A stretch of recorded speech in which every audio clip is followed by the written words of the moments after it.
Hey, this is Rob Anspach with another edition of E-Heroes, and today we're going to talk about being rad with Brad. Now, it's we're gonna nickname him B Rad for short. And now we haven't seen this character since episode 56, so I'm bringing him back because I think everybody needs a sarcastic sense of, well, more like a slap in the head because I think we all need to have some laughter today.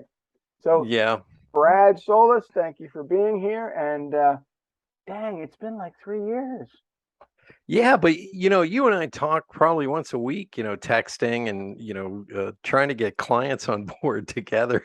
And so it's like I don't feel like I really had this, long period where I didn't get to hang out with you. But I realized the other day when you had some people on, I was like, hey, maybe I should call up Rob and say, hey, do you want me on E Heroes again? And he did. He got on his hands and knees and, Please, and I begged. need I need to talk to someone in a public forum. And Yeah. see, this is great for all of you listeners out there. I want you to understand that having some humor in your life will really help make your business a lot less stressful. And and Oh, and having weirdos in your corner makes you so much happier too. At least for me. you just reminded me. I'm best known for creating cake design back in the '90s, and I had no idea what I was doing. Just running around every day, just show up and put out fires. That's what it was. And I got to tell you, um, I have a pretty good sense of humor, but when you're working 95-hour weeks and you have employees that are complaining about the littlest thing, you're giving them everything and they still want more. The stress level, I'll tell you, your listeners, and they really should do this. But after I left K2, I went to a naturopathic doctor and he tested me, did everything on my body. And the reason I went to him is I was going to the gym and finally getting back to the gym after all those hours of stress, running a company. I could barely lift 30 pounds in each arm over my head. I'm like, what in the hell is going on? So I go to this doctor who's a good friend of mine, and he tested me and he goes, okay, I have good news and I have bad news. I said, give me the bad news first. I'm that kind of guy. I want to hear the bad news first. And he goes, you have the internal organs of an 85-year-old man. I said, what? He goes, yeah, that's all from stress. 95-hour work weeks. I was run down. I would have to take 2-hour naps. I mean, I just, health wise, he says, the good news is I can reverse it. I said, good. So we got on a regimen of naturopathic herbs that were pharmaceutical level herbs. Literally, he turned the hands of time back to, I felt like I was 26 and I acted like it too. But um stress, man, it a killer. It's the number one killer in our country. Yeah. Stress depletes copper, and there are over 20 causes of death that are linked directly to copper deficiencies.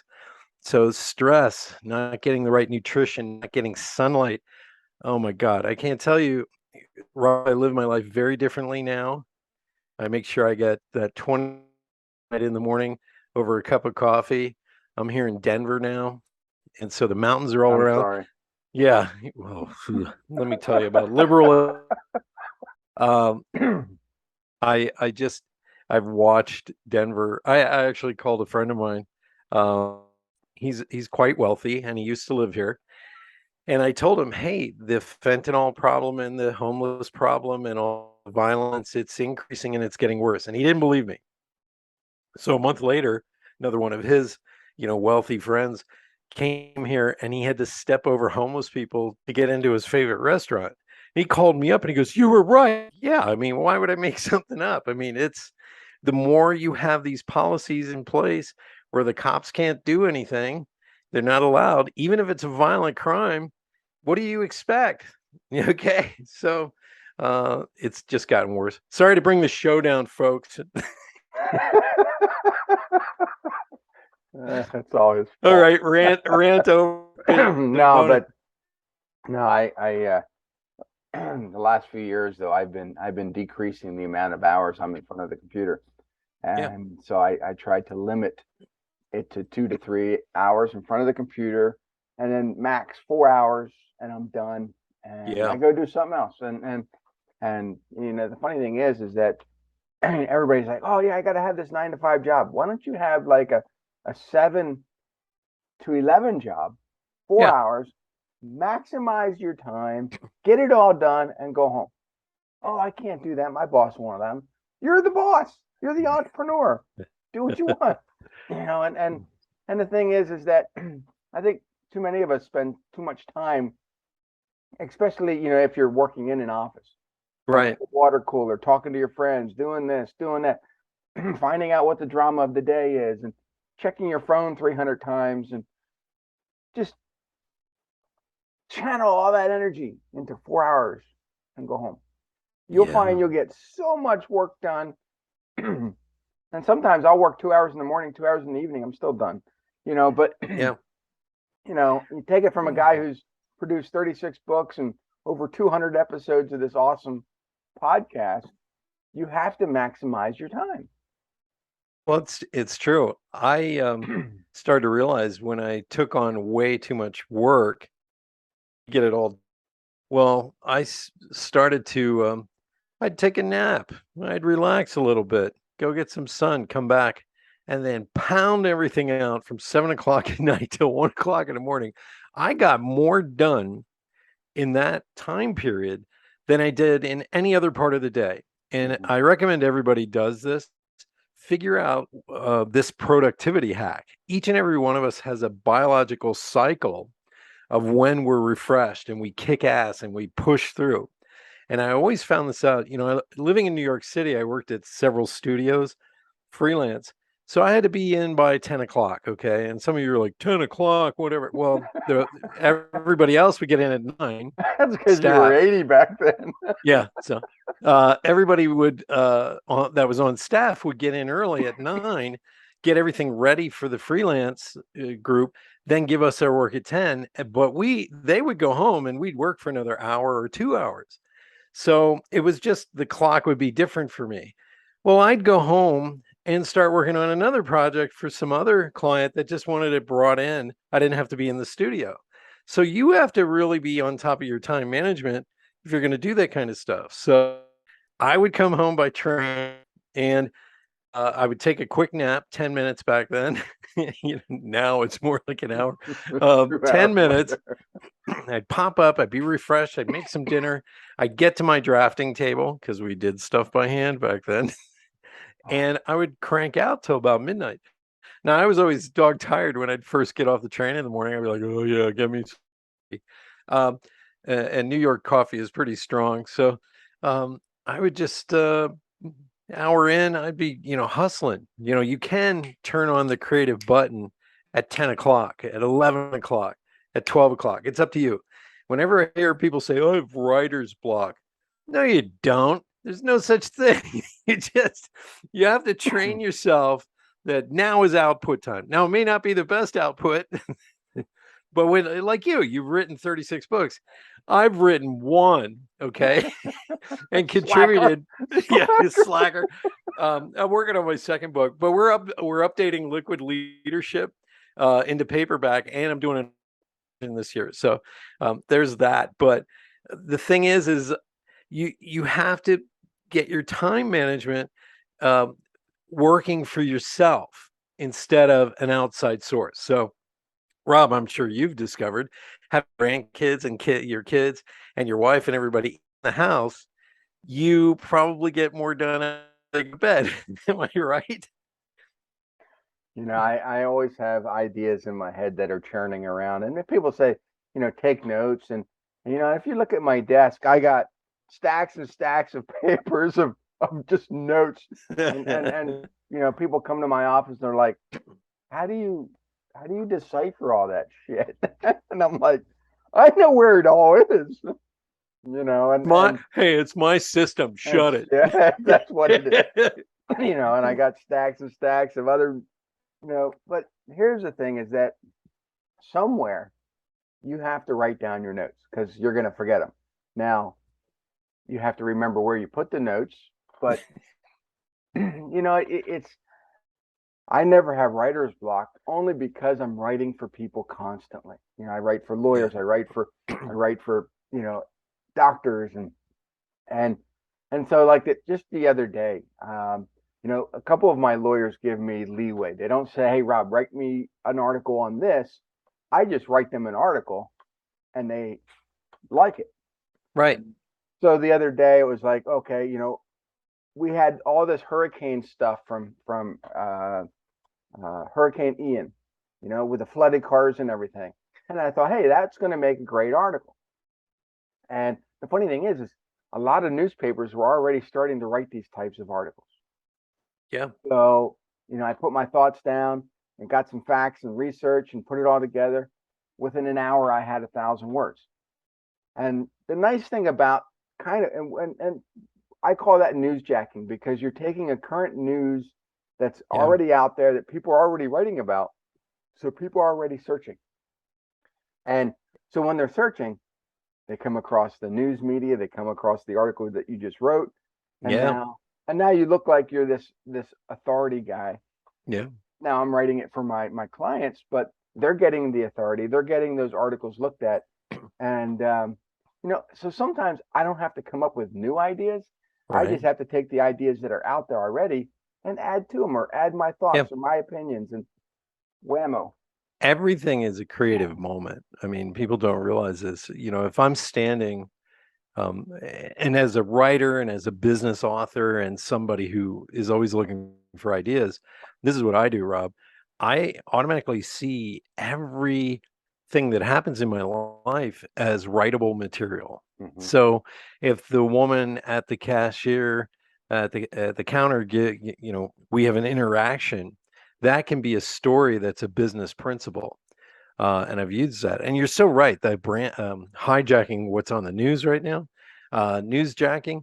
That's how Anthony Bourdain got famous and got his own TV show. He wrote a blog, basically not bitching about conditions in the kitchens and things like this, but he was so honest in his blog that I think it captured the New York Times attention.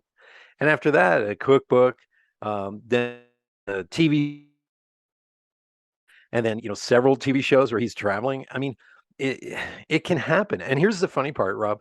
You are writing in the voice of your clients. So lawyers and doctors do not have time to write articles and books. They Right. don't. And usually they don't have a voice because everything that they do, they want to stay monotone. They don't want to have their personality out there. Yeah. But the, Bueller. the key Bueller. is to get that person out there. That personality, I got to learn how to enunciate better. That's okay. But we'll fault that later. Well, The but creating a personality for your lawyers and doctors makes it so much easier for them to capture that audience because yeah. they need to know, like, trust, but they need to feel safe. This is probably the tone for the whole show, and that is you are a personal brand. And a lot of people don't really kind of understand that because they think in terms of Starbucks or, Walmart, their brand. But in this day and age, and Andy, what's his name? I'm having a brain fart right now. The artist who said everybody's going to get 15 minutes of fame in the future. That was Andy Warhol. There we Andy go. Warhol. Yeah. I'm having a And senior in moment. fact, one of his paintings is getting sued for Really? Oh, trademark. was it the Campbell's? No, it was the Prince image from, I think, 1999. The No kidding. original photographer took the image, and then Andy Warhol did his magic to Yeah, it, and basically he altered it by, like, I don't know, 22%. it's But it's it's funny. the original author got paid like $300, and Warhol's making millions off of Well, it. yeah, it's funny as hell. Yeah, where's your value? But it's funny we bring up Andy Warhol because he knew immediately that you're a brand. And I met him once back in the, you okay over there? No, I'm Um, dying. um, I met him once, and Rob, I'm on 17th Street in Broadway in New York City. It is hot as you can beep this out, beep, and Andy Warhol walks by with a gray suit on, a white shirt buttoned all the way up to the collar, and that classic wig he used to wear, the Dutch boy sort of white hair, walking by. And I look and I say hello, but he is sweating right around the edges of the wig. The sweat is just dripping down because he wouldn't break character. Like he knew he was a. Now I'm not saying you do that, folks, but Rob and I work with a lot of clients that they need to be branded. Hmm. You know, and I don't know about you, Rob, but Well, some of some them people need to. there and they say, Some of them need to be kicked in the ass. yeah. But I know people who don't want to be seen on camera and they don't want to do certain things. But the reality is I'll give you a really good example of this. I had a client call me up, and I had been negotiating this contract for a speaking gig, a lucrative speaking gig, for 3 months. And usually a speaking gig contract is 1 month. You 1 month negotiation, they make a decision, they look at other speakers, blah, blah, blah. So after 3 months, I'm thinking, I got this. Yeah, I'm ready to celebrate. And you know this. You know this. This is what happens. Um, the meeting planner, she says to me, "Oh, we're going to make our decision in the next couple of weeks. It's between you and 5 other people." And I'm sitting there thinking to myself, "What the hell more can I throw at you?" Thinking. I gave her my one sheet. I gave her all the links to my Forbes articles, Inc. articles. I mean, hello, and we're talking about generational issues. I'm trying to show them how this impacts internal communication, investing, everything. And so this is an important topic. And I'm just sitting there dumbfounded. Like, I don't know what else to throw at her. And finally I said, well, have your committee watch my TED Talk. And on the other side of the phone, it got silent for like 5 seconds. You've impacted somebody when they go silent. And all of a sudden, she goes, you did a TED Talk? Just like that, like a child, opening up and going, you have candy? I got the gig in a week. It was like, that's the dude, he did the TED Talk. So them being able to see me on video, number one. Number two, all the stuff I had, the content that I had created, the quotes, everything, all that closed the deal. And I started to realize from that moment on, every time I would say, hey, just check out my TED Talk, all of a sudden everybody's like, what? You did a TED Talk? It would close deals. Now, maybe not today as much. And there are some people out there who don't know how the TED process works. They're like, you didn't do a TED Talk, you did a TEDx talk. Well, no one cares because every time you look at Seth Godin, Simon Sinek, or Daniel Pink's TED Talk, those are TEDx talks that happen to wind up on the TED site, which I was on the TED site. So that alone allows me now to put the logo in my photo along with all the other stuff. Do you think maybe that gives me a credibility point or two? And that's what that's what we're kind of looking for. Credibility, writing that book, showing up on a local TV show. Maybe you're too nervous to go national, so just show up on the local ones. But you have to create some sort of content. I had a chemistry professor once who said, well, why would I write that? Blah, blah. I said, do you want to get your dream job? Do you want to have certain students want to interact and talk with you more? Do you want parents to see what you're saying? And it was pretty good stuff. It was really like quantum physics and chemistry kind of combined. I said, if you bring your sense of humor to it as well, guess what? You're going to get more followers. People are going to demand to be, sitting in your class, and it looks good for the university. So this is just the way you have to do things now in the 21st century. You have to have something out there. And if you don't, I'm wondering what the hell's going on. Yeah, I mean, just the other day I posted, everybody is unique, and people are like, are you talking? I said, look, the way I do things and the manner I do them makes me unique. And the same thing with you, Yeah. And I said, that's your superpower. But you have to channel it in a way that's going to excite someone to want to hire you. Right. And people, this conversation I was having with this person, they're like, yeah, but I don't have anything that's different than anybody else. And I'm like, so, going back and forth, I decided, you know what, this is not a right fit. I'm going to let the person go. And they come back and they're like, well, we have X amount of money to spend, which was half of what my quote was. And I'm like, yeah, not happening. And I have a mortgage. You know that. yeah, it's not even gonna shoes today are like $150. That's not even gonna cover. So it's but I've been raising my prices to the point where as soon as someone contacts me, they're like, "What the hell, Rob?" That's like, nope. And I'm like, I'm okay with that. But you're creating a firewall. I spent years working with clients who, will try to nickel and dime you. I have the high end clients who throw money at me, and everything I do, they're in love with it. Right now, I'm working with Damon John through this client of mine. His brand is FUBU. Yeah, and they want him on the cover of her magazine. So I have to talk to his assistant, and the photos they sent over, they weren't so great. If the photographer captured him, but they're working outside, and taking it in natural light is horrible. Mm-hmm. So I touched up this photo, put it on the cover, and and everybody's like, "Oh my God, look at the cover!" And they throw money at me. Now I have these other ones, and I always know when they're coming down the road, they're like, "Hey, could you do it for this amount?"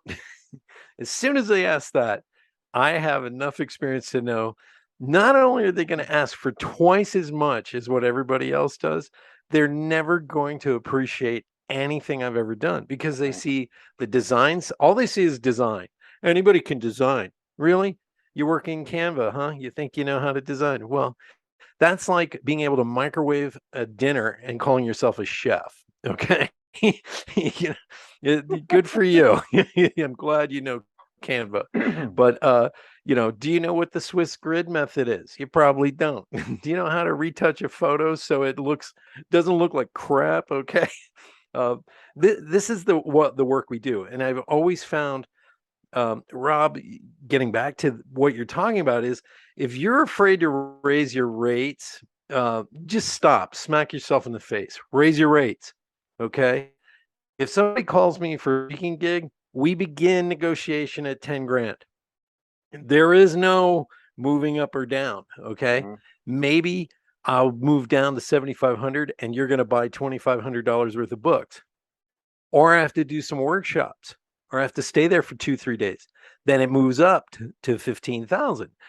So once you get comfortable raising your rates, and a lot of times people don't raise the rates because they devalue what they are bringing to the table. Mm-hmm. Okay.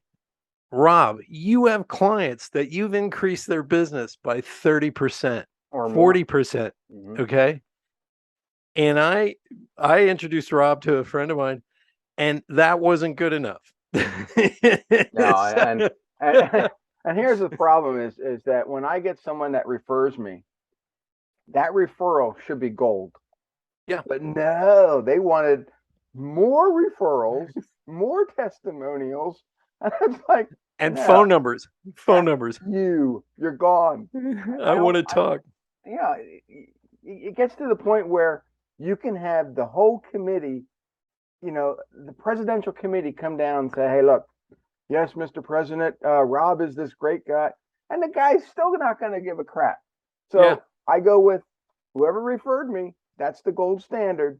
Everybody else doesn't need to happen. So, it's a complete waste of time. It's also good business.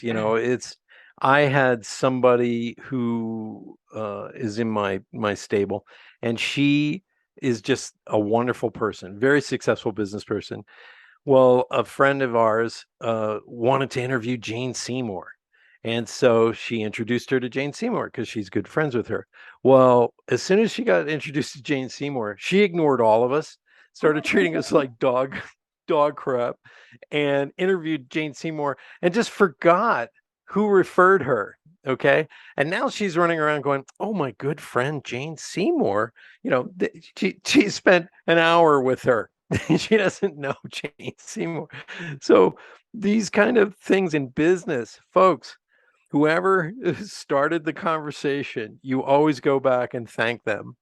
Okay. You always go back. I have 20 and 30-year friendships and business dealings.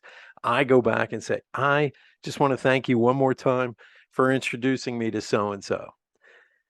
And I say thank you. And you got to say thank you properly, because I introduced someone I'm working with to a really great publisher. The publisher paid me a commission for it. I'm grateful for that. They sent the client very expensive wine and a pen set and everything.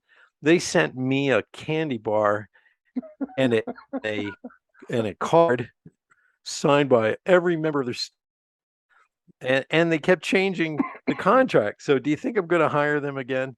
They just ruined our relationship and they don't even know it. Yeah, I try to value all my clients equally, but I have also noticed that those who pay me the least demand the most. And That's the so weirdest that's the I weirdest part. I uh, don't get that. The people who pay the least, I'm on the phone with at 11 o'clock at night, and they're going, "Can you do this? Can you do that?" I had somebody hire me to help train them for a TED talk, and they wanted to do everything but do a talk. They wanted to hand out jello shots in the middle of the TED talk. They wanted to do all these things. They wanted to come out into the crowd, and they wanted to do this and that. And they sent me over. And by the way, their talk was about learning to be humble after getting in a train wreck. And they they they sent a photo on social media for the first time that showed them in a wheelchair, and she was about to go in for surgery. So her hair wasn't dyed, she wasn't in a beautiful gown. Well, guess what? She decided her talk was going to be nothing but beauty shots about herself. I said, "So you learn nothing from, the entire point of your TED talk is to show humility and not be this blonde bombshell." And she just, I wound up firing her. But I mean, I would be getting at 6 o'clock in the morning, I would be getting 30 text messages with photos attached. And she didn't want to pay the full fee for any of this stuff. So this this is a warning sign. Whenever I hear a client say, "Can you do this at half price? Can you do it for this price?" The answer now is no. Okay. I'm going to be 60 years old in 4 months. The answer is no, because I know what I'm about to get into. Wisdom has been learned on this planet in those years.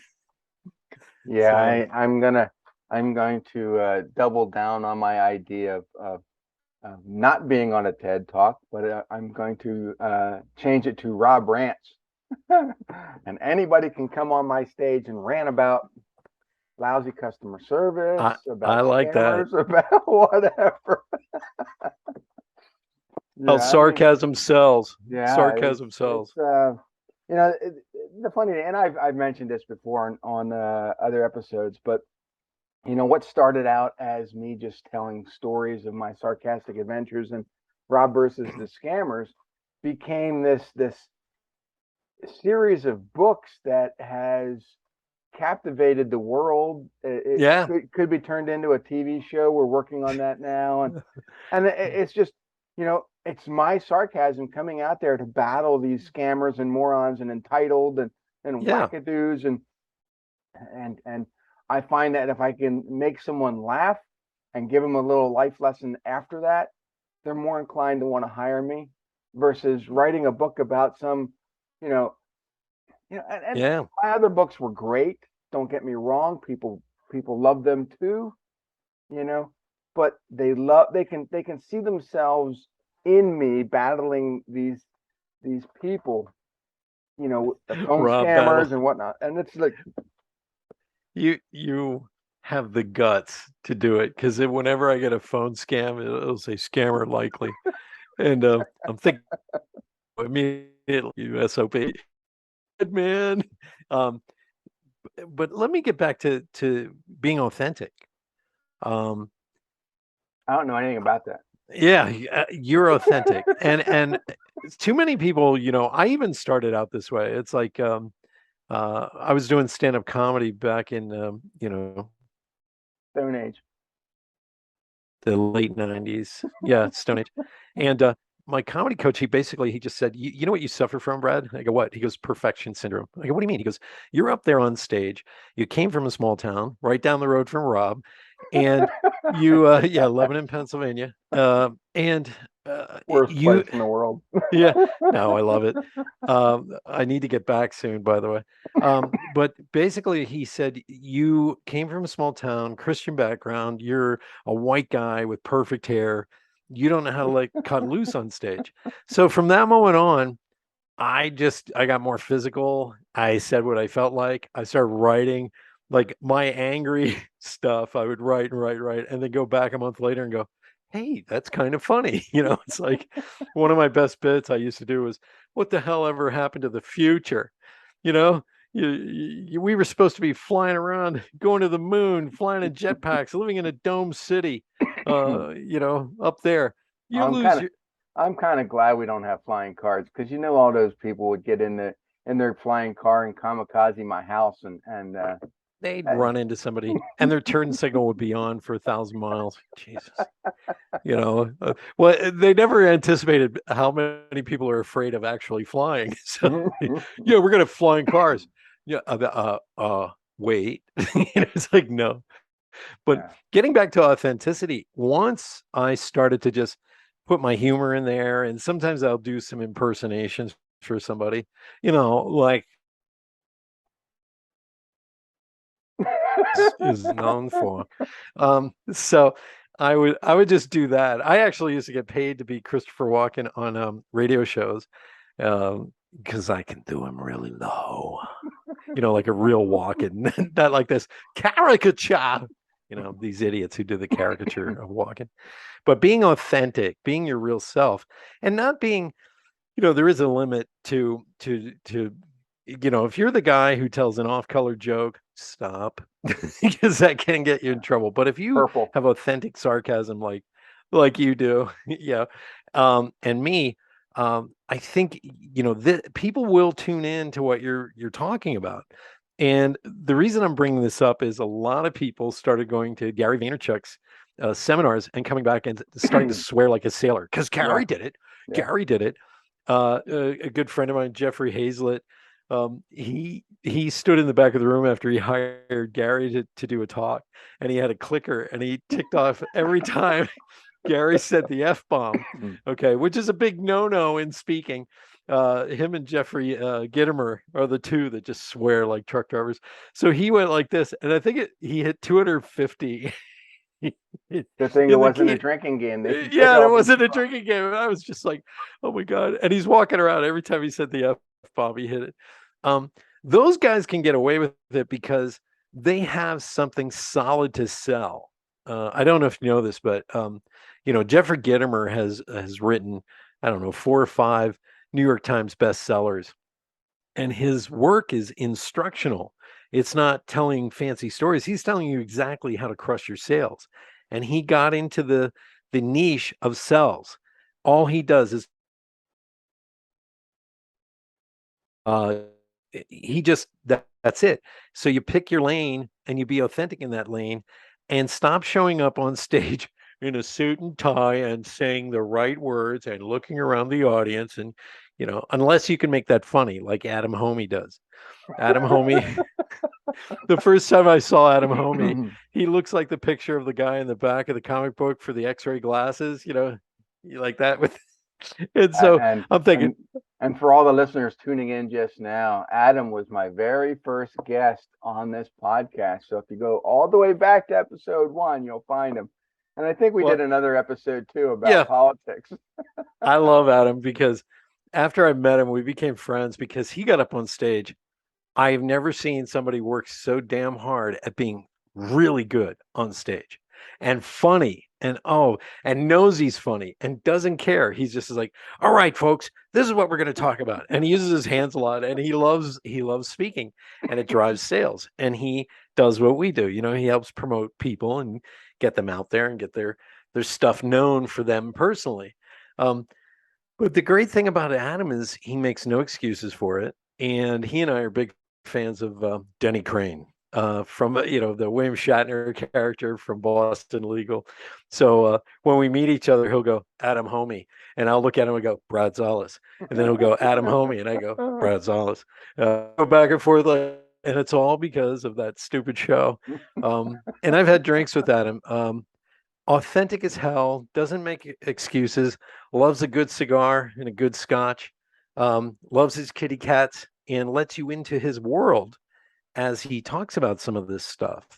And the funny thing is, every time I share a story about, scammer or lousy customer service on Facebook, he will come back with an equally funny story that happened to him. I think he had Adam, you need to start a book. Adam versus Adam ruins everything is already taken. So he, getting back to authentic, there are two types of people in this world.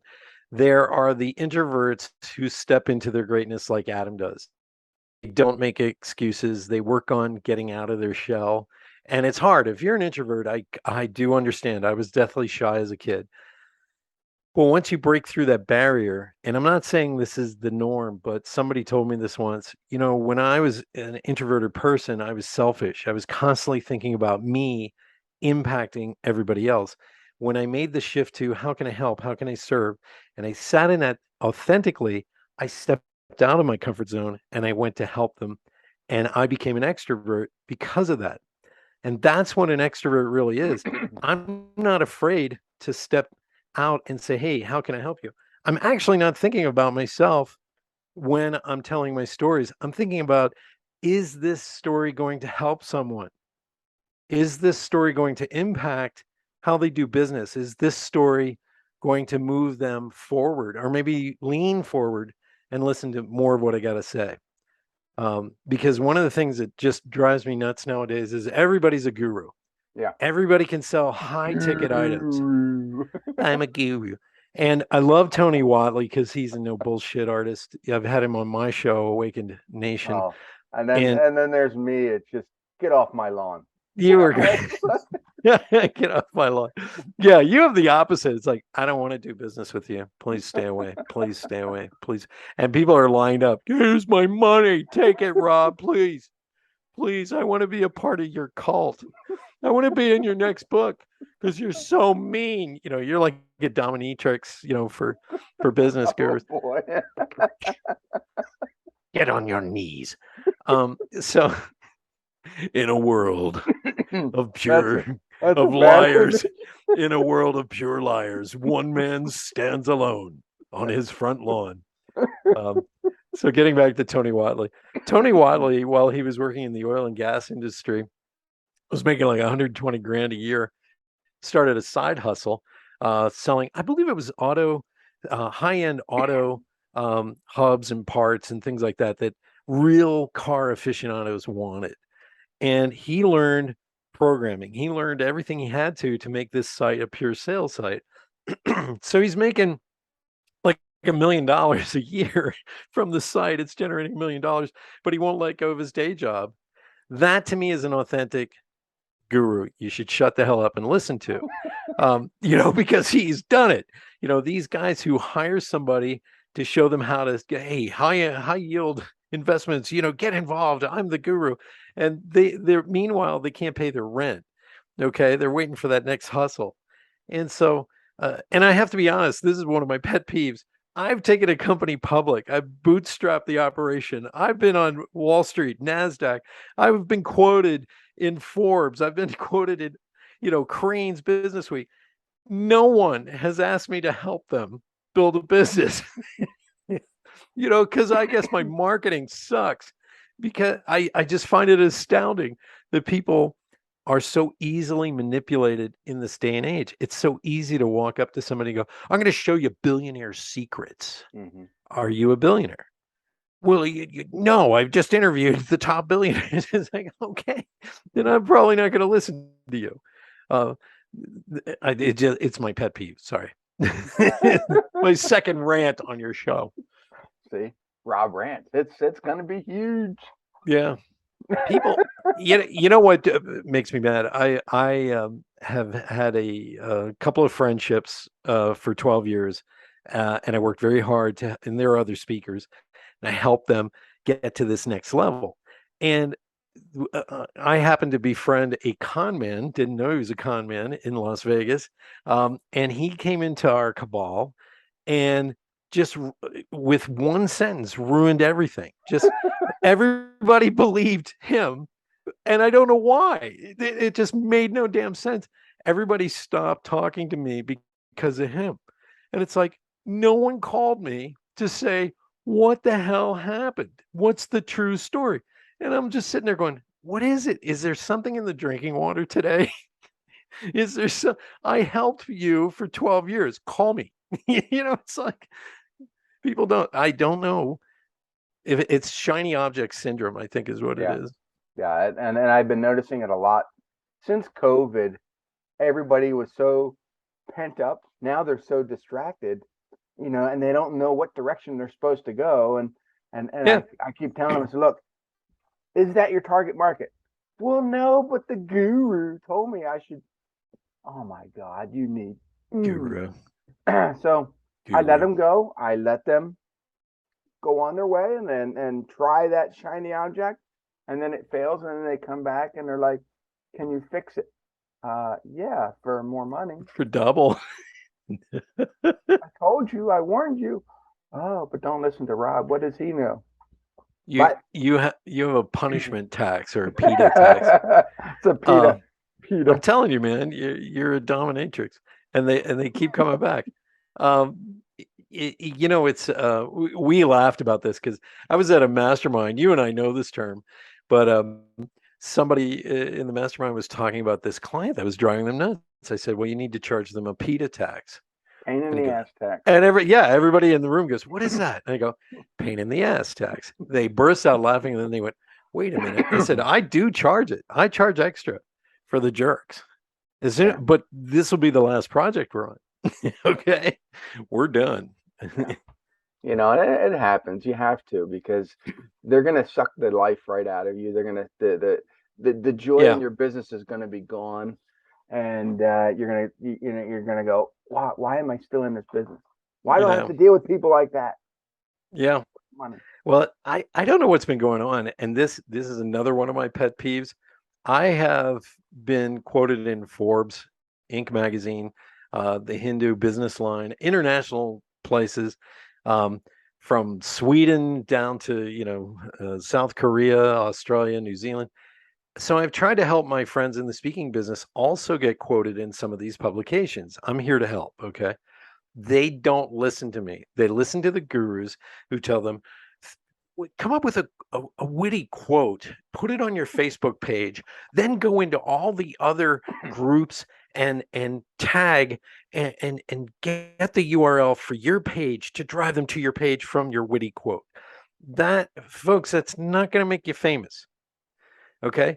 Quoting yourself all day is not going to make you famous. And that's number one. I've tried to stop my friends from doing that. They won't listen. The second thing is when they write a great quote, it becomes a right-on sentence. That's not how quotes are for. They'll say everything right in the first two lines, and then they go on. And you're like, that's not a Yeah, quote. and Stop. and a lot of them are still into the vanity metrics. The likes, the Yeah. shares, the comments, the analytics. They like those feel good numbers, and they don't mean squat. Losing my voice. And I said, well, how many likes can you take to the bank? Yeah. And I'm like, what? Well, I said, your video went viral. Did it make you any money? yeah. No. It didn't What's do the anything. you're spending all this countless time and energy to make these videos that you want them to go viral, but what you should be doing is spending the time to educate your client on the ins and outs of your business, your frequently asked questions, Yeah. whatever. And as long as one person sees that and calls you and gives you money, that video or that Yep. post was successful. I don't care if it goes viral ever. It's true. I have a client right now who thinks that his book is going to sell if I keep putting up all the people who've endorsed his book. And I said, that doesn't sell books. Mm-mm. What sells books is there a value in there that can help them make money or save money? Yeah. Uh, Or, or and or or put them in a different state of mind where they get laughter out of it yeah, and that the Rob versus books were designed to get you to laugh, to teach you a little bit about entrepreneurship, but I didn't want that to be the sole focus. yeah. Well, you've taught me about entrepreneurship, and I've been in the saddle since 1979. And some of the things that you put forth, I just go, that's really freaking smart. And so being an entrepreneur is always about learning. And I think the other side of this coin is a lot of people are not cut out to be an entrepreneur. And I hate to say it, that everybody has that dream.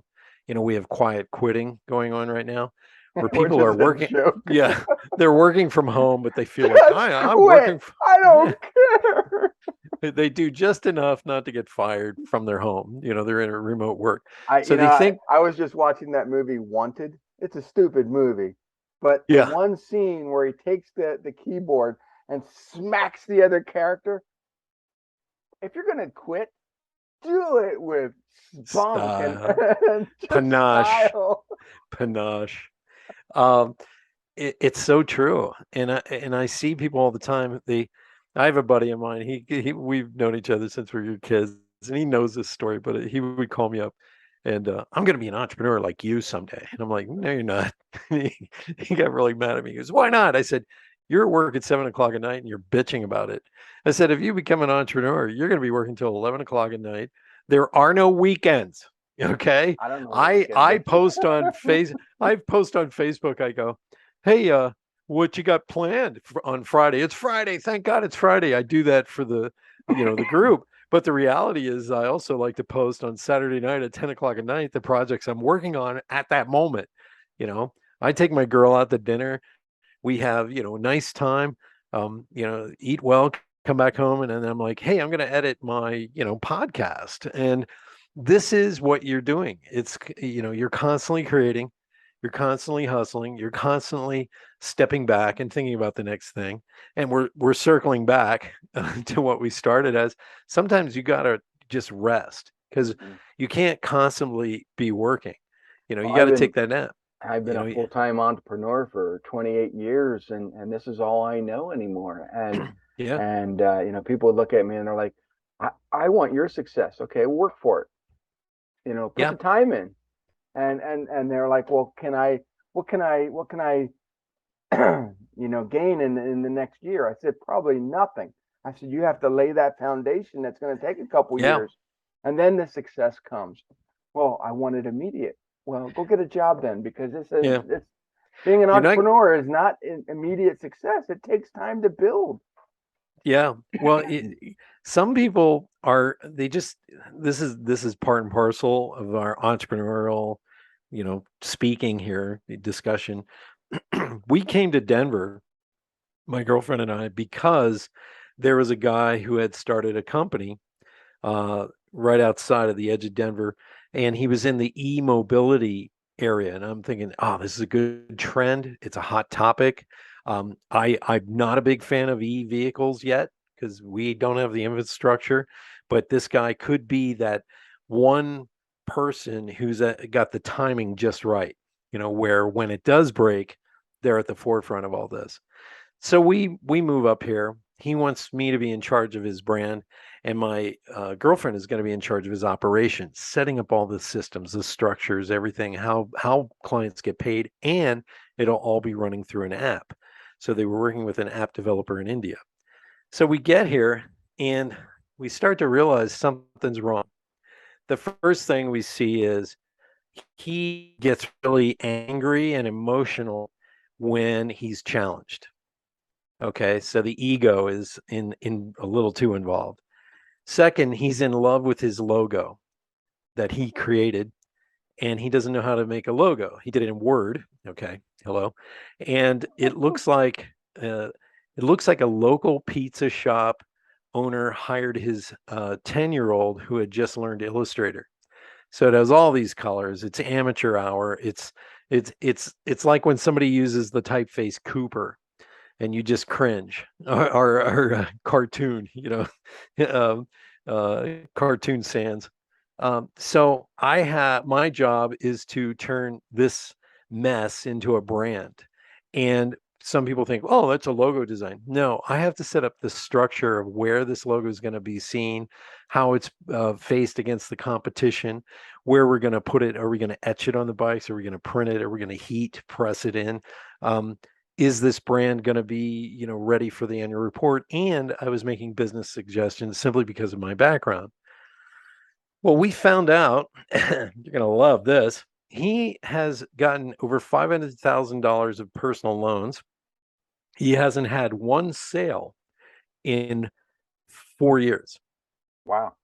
We were trying to create the very first product that we could sell at the lowest cost or whatever. And that was tours up here in Denver on e-vehicles, because the e-mobility is hot here.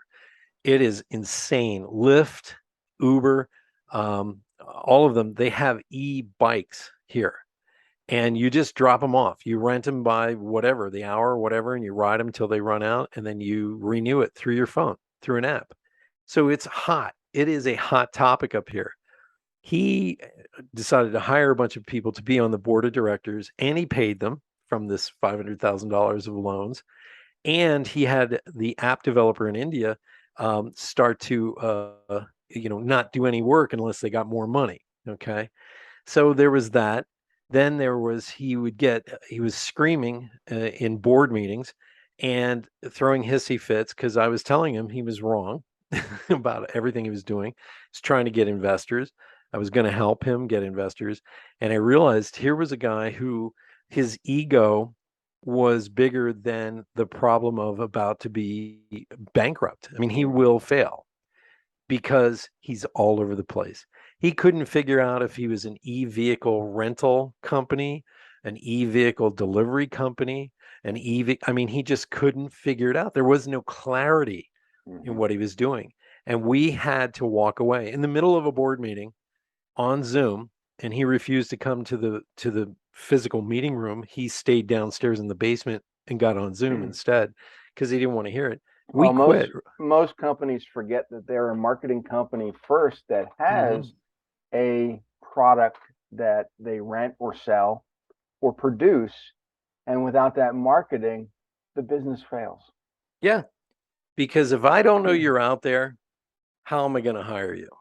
And marketing begins with this. And I hate to be crass, but I came up with this term years ago. Marketing is romance.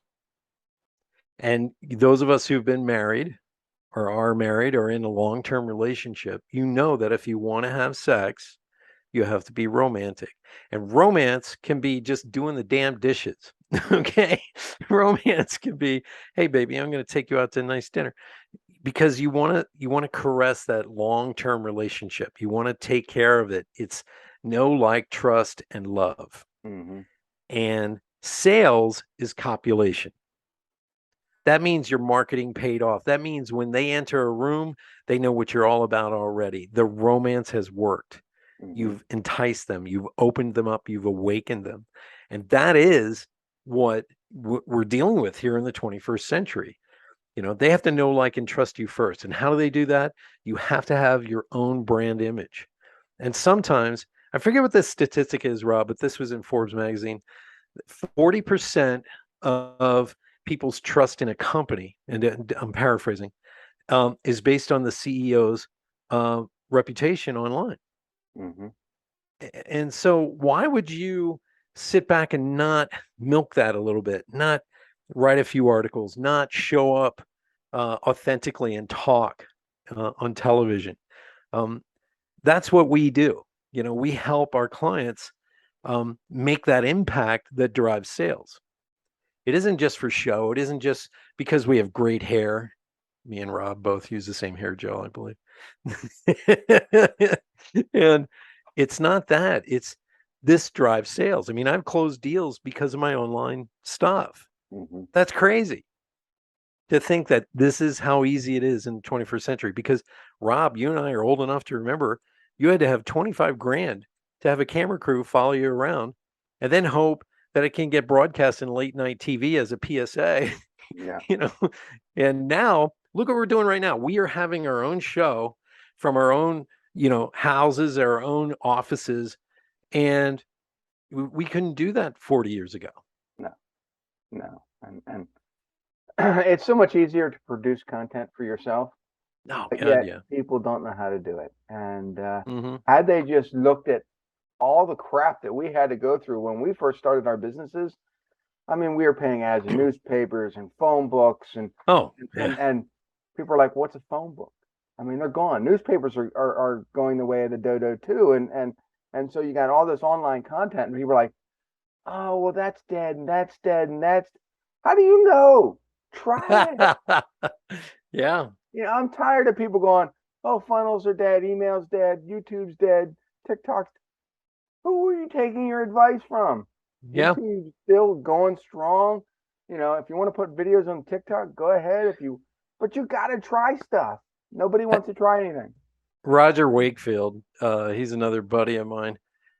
Roger, his business was about to go under. He was a green plumber down in Texas, and he went to a seminar on marketing, and he accidentally walked into the YouTube marketing, seminar. And his wife called him, says, "You better come back after the seminar with something, because we're only going to be around for another 2 weeks." And he got online and started doing lives. And pretty soon he had 35,000 followers. Then he had 75,000. Then he had 130,000. Just kept growing by doing lives. And here was the key. This is the business connection, folks. This is what I want you to hear. It wasn't about, hey, look at me, I'm Roger. Roger would show up with, this equipment like big wrenches and stuff. And he goes, all right, here's how you solve this problem. And it was always about sewage being leaking here or whatever. So he goes, you got to get into the poop. Do you know that like 30, I don't know what the number is, but like 30% of the people who watch his channel are other plumbers who want to learn? That's number one. Number two, handymen who want to know how to do what he just did, because he'll show you live online. This is how you do it. And he's so successful at this. It drove business, by the way. They have expanded and expanded and expanded. So he's the only plumber down in Texas, supposedly. I mean, now there are more, obviously, but he's the most successful out of the green plumbing. Mm-hmm. That's the niche, because he doesn't use harsh chemicals. He tries to do it the natural way and all this other stuff. But he has a great sense of humor. He looks like a bouncer at a Harley Davidson bar. And him and his wife, they run the business, and they are just so much fun. And his stepson does all the social media and all the, the tech stuff that he doesn't want to do or doesn't know how to do. And they've probably, their sales has probably increased 1,000% over the past 5 years, just from getting on YouTube and doing live videos, not canned ones, live. And he's such a big personality. And he and I, we can talk about everything, because he's done everything. Like, he's been a bouncer.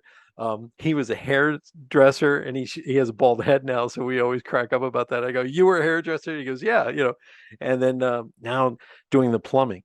And what's always funny is he has a silver handlebar mustache, but he shows up with a giant wrench, like a 6-foot wrench, so people can see this is hardcore stuff he's working on. It's dangerous. It's hardcore. You better have the right chemicals. You better have the right knowledge. And his following has grown. I think he's at 200,000 at this point, Wow. and he didn't even try. Yeah. He just showed up consistently doing live videos. Yeah. And if you have a business and you're scratching your head, how the hell do I make money like these guys? Well, that's where we come in. We help you figure it out, because you can't see the forest or the trees. That's our job. Driving sales. Nobody writes a book because they just want to write a book. They write a book because it's the most expensive business card you're ever going to create, but it will get you business. That's how you become the authority in your field. So we're running out of time, and actually Are we we? doubled our time, but Nice. I wanted everybody to realize that being rad or Brad Wow. takes on a whole different meaning when you're authentic, when you create that know, like, trust, feel safe, and you're just being yourself. So You how do know, people get a hold of you, Brad? you look for Christopher Walken and he's there. Whoa. Boom. This guy is amazing. No, just all you have to do is Google Liquid Leap, and you'll find me. Or you can look up my name. It's spelled Zollosse. Wow, it's Hungarian. It means great wine. Anyways, or you can do it as Jack. I was trained to sit 300 yards from men who were trying to kill me. And it cut out. I didn't know if you shared your URL or not. Just go to bradzollis.com, or you I'll can put the Google I'll put the liquid. URL down here, and l- people on l- audio are just gonna have to phonetically spell it. no. Yeah. You're gonna you can go to liquidleadership.com. There you go. Also look up at my podcast. I've had some really interesting guests, including Rob Anspach on I was there once. Awakened Nation. There you go. What's funny, Rob? On my show, probably the best shows are always entrepreneurs, and I don't put on entrepreneurs who just, I'm a guru. We were talking about that. I put people on who lost it all. Like Brian Smith is one of my favorites. He created Uggs, Uggs. brought Yep. Uggs to America. Yeah. Met He him. got kicked out of his own company and then Yeah. had to buy back in. I mean, when he told that story, and the best part is, how Australians are when you interview them, they swear like in the first 30 seconds. Get ready, they're gonna swear. But he was always like, "Yeah, that's a great question, Brad." It's just like every question was like, "Yeah, that makes you think, mate. Yeah, crikey." So I love that. So much fun. Yeah. So thank you, Rob, as always. I'm gonna go out and get some more hair gel. There you go. So Uh, adios, everybody. We'll see you on the next episode.